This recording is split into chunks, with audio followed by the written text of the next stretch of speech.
Assalamu alaikum. Don't forget to encourage me and subscribe my channel. Thank you. अस्सलाम वालेकुम my beautiful viewers. I hope कि आप सब लोग बिल्कुल ठीक ठाक होंगे और आपका वक्त अल्लाह की रहमत से बहुत अच्छा गुजर रहा होगा। आज की वीडियो में मैं आप लोगों से इस प्लांट का इंट्रोडक्शन करवाऊंगी। इसको एशियाटिक लिली कहा जाता है और इसमें बहुत खूबसूरत कलर्स आते हैं। मेरे पास ये 3 प्लांट्स हैं, 3 प्लांट्स तो नहीं है, आप 9 प्लांट्स हैं, जिसमें मेरे पास 2 कलर्स हैं। एक तो ये येलो वाला कलर है मेरे पास, और इसके अलावा ये वाला ऑरेंज कलर भी है। तो असल में मैंने रेड समझ के लिया था तो ये ऑरेंज निकला, लेकिन ऑरेंज भी बहुत खूबसूरत है। तो मैं आपको बताती हूँ कि ये प्लांट जो है इसको बल्ब से ग्रो किया जाता है। इनके बल्ब जो होते हैं वो आपको नर्सरी से बड़ी आसानी से मिल जाते हैं। उसका ग्रो करने का मैं आपको तरीका बताती हूँ कि आपने हमेशा जो आपका पॉट है ना वो आधा भरना है मिट्टी से। यूनिवर्सल सॉइल आपने लेनी है जो आउटडोर प्लांट्स के लिए मिलती है, उसमें आपने वो बल्ब लगा देना है। जब वो बल्ब ग्रो करता है, वो स्टेम निकलना शुरू होती है, जब वो ऊंची हो जाए ना तो फिर आपने बाकी गमले को भर देना है। उससे ये होता है कि आपके जो पौधा है उसको सहारा मिला रहता है। जब फिर आंधी तूफान आता है या बारिश होती है या आप बड़े लाड में आकर ज़्यादा सारा पानी दे देते हैं तो वो पौधे लेट नहीं जाते। ट्यूलिप्स के बारे में भी यही होता है कि उसको पहले आपने गमले को आधा जो है वो भरना है मिट्टी से, बल्ब्स को ग्रो करने देना है। जब स्टेम्स निकल आती हैं फिर बाकी गमले को पूरा भरना है।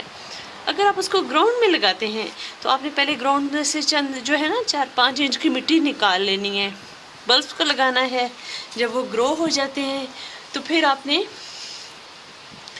वो जो मिट्टी का लेवल है वो सही कर देना है। तो आप देखिए उससे इतने आपके पौधे जो होते हैं वो स्ट्रॉन्ग होते हैं।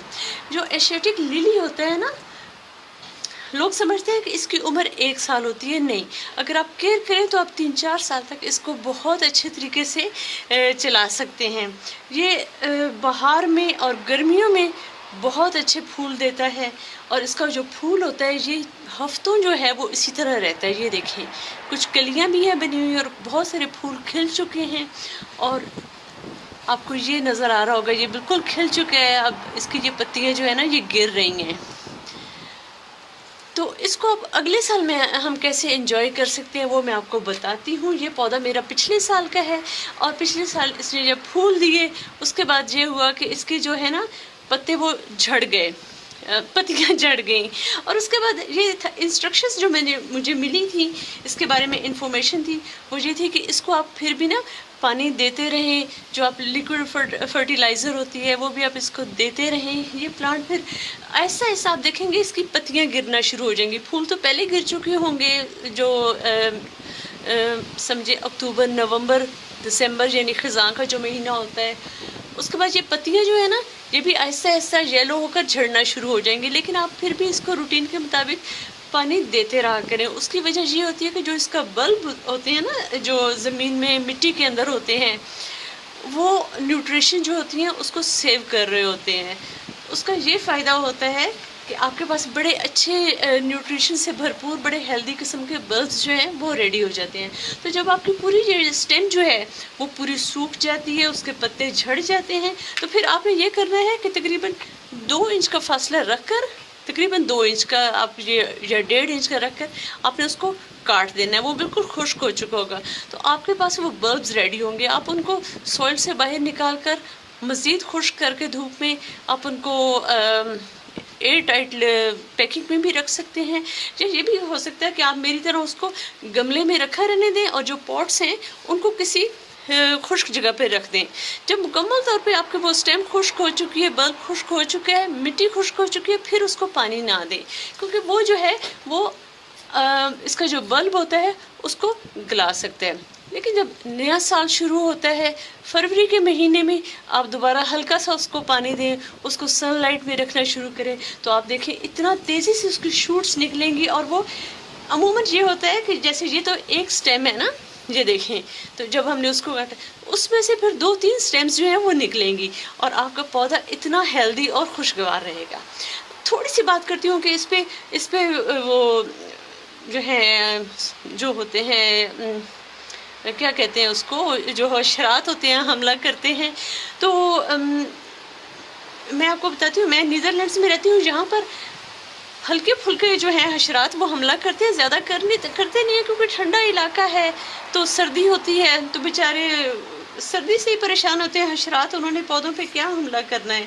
लेकिन मैं जो आम तौर पे करती हूँ, अपने सारे प्लांट्स को ना वीक में एक दफ़ा जो आप 2 लीटर पानी में चंद कतरे डिटॉल के आप डालें, फिर उसमें चंद कतरे, जैसे आप 2 लीटर आपने पानी लिया है उसमें आप 5 कतरे डिटॉल के डाल दें, फिर 5 कतरे आप उसमें जो डिश वॉशिंग सोप होता है उसके डाल दें, और 5 कतरे आप जो सिरका होता है जो हम कुकिंग में भी यूज़ करते हैं आप उसके डाल दें, और उसका स्प्रे हफ्ते में एक दफ़ा आप सारे प्लांट्स पर कर दिया करें, तो बड़ी उससे बड़ा फ़ायदा होता है और आपके पौधे बचे रहते हैं।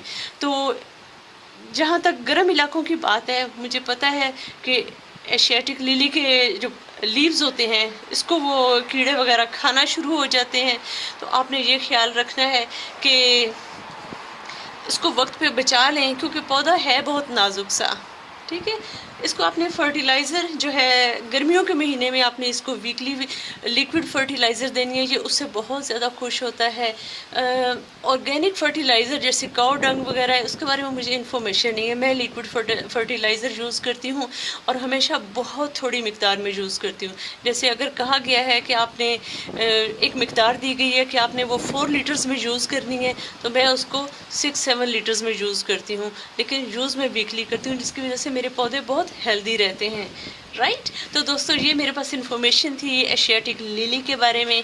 अगर आपके पास ये पौधा है तो उसको संभाल के रखें, आप उसको सालों चला सकते हैं, और अगर आप उसको ज़मीन में लगाते हैं तो ये पौधा इतना बड़ा हो जाता है, 4-5 फुट से ऊंचा हो जाता है, जैसे सूरजमुखी का पौधा होता है, राइट। और इसको अगले साल तक इस्तेमाल करने का वही तरीका है, उसको पानी देते रहें, जब वो खुश्क होना शुरू हो जाए तो पानी देना बंद कर दें, मुकम्मल खुश्क हो जाए उसके ऊपर से कटिंग कर दें और अगले साल ये दोबारा उगाएगा।